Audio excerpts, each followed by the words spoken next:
Olá pessoal, a gente está aqui com o Carlos Gamboa, ele é sócio fundador da Fisher, uma Venture Building. É isso mesmo? Me conta mais, o que é isso? A Fisher, né, ela nasceu ela é uma criadora de empresas, tá? A gente foca em fintechs, então está bem ambientado aqui na Fintouch.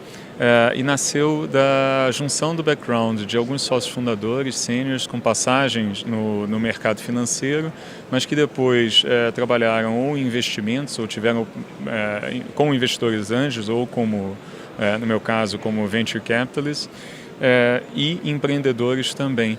Então, juntando isso tudo numa cesta, né, no momento, no final de 2016, a gente, olhando para o mercado, a gente resolveu inverter o jogo de, em vez de ser investidor, né, procurar o empreendedor perfeito, com a ideia perfeita, ser um minoritário. A gente testou um case, deu certo, e por que a gente não constrói, então, as nossas fintechs, né, dentro de um ambiente sinérgico, uma coisa feita by design, então a gente escolhe onde a gente quer estar, que dor que a gente quer resolver, e valida isso dentro da nossa rede. Então a Fisher, traduzindo assim numa forma bem simples, é uma construtora de fintechs. E como que vocês atuam exatamente? Eu tenho uma ideia, quero colocar ela no papel. Eu vou até vocês, a gente constrói isso junto, quem vai me ajudar? Você monta a minha equipe, como que isso funciona na prática? É legal que você perguntar isso, porque essa é a tendência natural de todo mundo. Olha, eu tenho uma ideia, eu vou até vocês, né? E isso que a gente resolveu inverter. Isso que você descreveu é muito parecido com o que incubadoras faziam no passado. Então a gente não é uma incubadora. Tá? As ideias, como eu falei, nascem dentro da Fisher, em sua maior parte.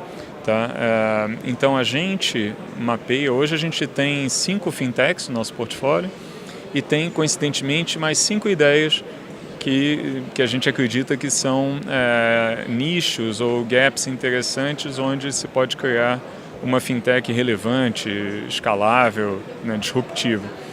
Então a origem ela vem muito mais, né, do nosso ecossistema, ou do nosso time, e aí a gente vai atrás, né, de trazer um outro sócio fundador, que é o empreendedor dessa ideia, que vai tocar, como a gente diz, viver e morrer por essa empresa. E uma coisa interessante também é que a gente não é uma holding, né, de várias coisas, e o investimento não vem na Fisher e depois vai para as empresas. Então a gente co-constrói as empresas e logo no início a gente já traz investidores individuais, né, ou institucionais, mas investidores para as próprias startups, que tem que ter a sua vida separada. Ela vive, né, sozinha, e se relaciona com as outras do nosso portfólio e com outras empresas de fora. Porque senão a gente estaria travando o valor dentro de uma estrutura de holding, uma estrutura fechada, que acaba destruindo um pouco de valor, né? Então, como a gente tem cada startup independente, a gente só se preocupa em fazer com que ela nasça, floresça, né, tenha investidores, isso a gente tem uma rede, né, nesse sentido, e vá crescendo, e um dia ela tenha o seu próprio voo sozinha, né? Então você tem um time e aí, a partir do mapeamento das tendências, vocês têm as ideias e colocam essas ideias em prática. Então vocês buscam uma pessoa no mercado que, enfim, esteja afim ou esteja coerente a essa ideia para tocar junto com vocês. Em relação a toda a operação, pessoal, tecnologia, como que isso funciona? Boa pergunta também. A independência da startup, ela é de fato. Tá? Então a gente estudou vários modelos de Venture Builder e a gente identificou que você tem um centro de serviços compartilhados muito forte, na verdade ele acaba virando um aspecto negativo, porque ele praticamente desobriga a startup de criar os seus próprios meios.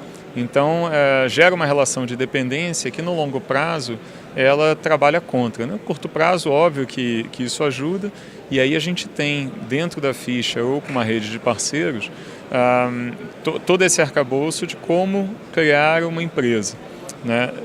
Mas logo no início, por exemplo, né, a startup ela cria o seu próprio time de desenvolvimento. Então, desenvolver uma tecnologia proprietária tem que ser feito dentro da empresa, a gente acredita nisso, mesmo que no começo você tenha uma ajuda externa, mas depois você tem que ter um time que pense naquele negócio.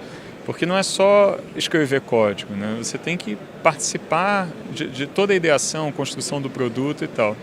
E se você terceirizar isso, você acaba reduzindo o valor, né, daquilo que você está criando. Como que vocês rentabilizam esse negócio como Fischer? Vocês são sócios dessas startups e é a partir daí que vocês rentabilizam?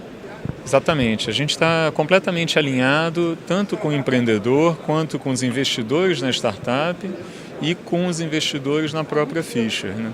No momento em que nós somos cofundadores e co-sócios da startup e todo o nosso ganho de fato, né, vem do sucesso delas, a gente trabalha de uma forma realmente hands-on, né, para que aquela startup e aí todas elas tenham uma chance maior de sucesso. Onde é que a gente trabalha de fato, né? Toda a parte de fundraising, que é uma das coisas que dão muito trabalho para o empreendedor, tiram ele do foco de conduzir o negócio e desenvolver o negócio, que numa startup você não tem o negócio feito no início. Você está sempre modificando, testando, validando e refazendo. A parte do fundraising é uma coisa que toma muito tempo desse desenvolvimento. Então isso a gente ajuda demais. Desenvolvimento de negócios também. Ou seja, você vai vender o teu produto para quem é seu parceiro ideal, né? Então a gente tem uma rede entre os sócios da Fischer e dentro das próprias empresas que contribui muito positivamente para isso. Eu acho que o terceiro ponto é uma coisa de experiência, né? Experiência no mercado financeiro, mas isso outras pessoas têm, mas com um olhar tecnológico, tá? E principalmente não errar nos passos de construção de uma startup que um empreendedor isolado poderia errar. Então a gente tende a não cometer os mesmos erros, né?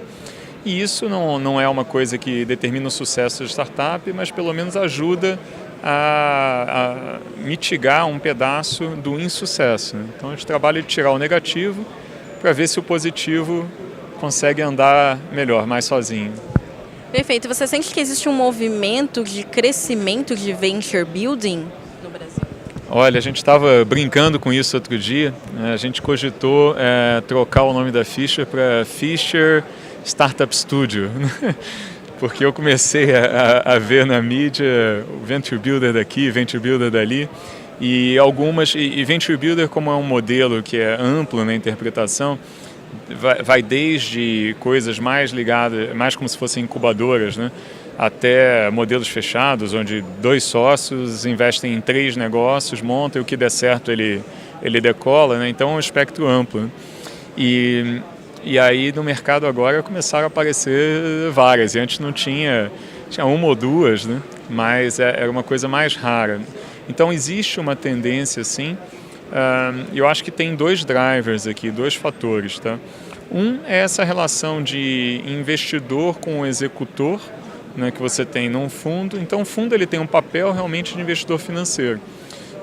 E aquela coisa aquela ilusão de que o fundo é um dinheiro que vai trabalhar para você, o smart money existe, se dá através de outros fatores que não são o trabalho na sua startup, né? Então tem essa relação. E a Venture Builder fechada, né, na verdade você é um empreendedor em 2 ou 3 coisas. Então existe um meio do caminho, que é como é que a gente cria uma rede, né, de investidores na sua Venture Builder, de parceiros, né? Uma formação, outro dia eu ouvi uma pessoa definindo de uma forma interessante, é uma formação de ecossistema, né? E num modelo em que a Venture Builder, diferente de uma aceleradora, por exemplo, a aceleradora é como se fosse um curso, né? Você entra, faz o curso, gradua, vira um alumni. Na Venture Builder, você continua sendo sócio e vai ser sócio durante muito tempo. Eventualmente, quando a empresa passa por um Series A largo, um Series B, ela já se torna madura o suficiente para que essa interação se dê de uma forma menos próxima, né? Mas a receita é essa. Eu acho que tem mais aparecendo. Tem gente que veio de fundo e está indo para building. Tem muito empreendedor que na segunda ou terceira exit sabe como fazer uma empresa, ele vai construir algumas, né? Então, acho que é uma tendência sim. Perfeito, muito obrigada, Carlos, pela sua participação.